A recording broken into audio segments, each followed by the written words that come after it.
రామలక్ష్మిని అడ్డం పెట్టుకుని సీతాకాంత్ని అభి బెదిరిస్తాడు.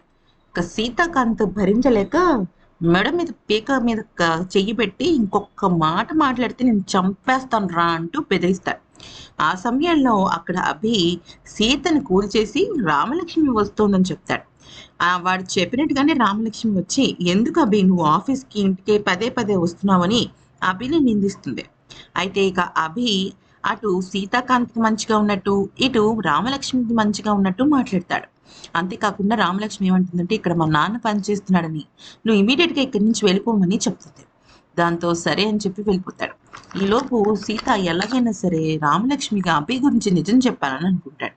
అయితే లోపలికొచ్చిన తర్వాత వాళ్ళ మావయ్యని కాసేపు ఆట పట్టిస్తాడు.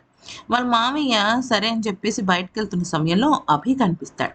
ఈలోపు ధన, సిరిలు కూడా ధన ఉద్యోగం కోసం ఆఫీస్‌కొస్తారు.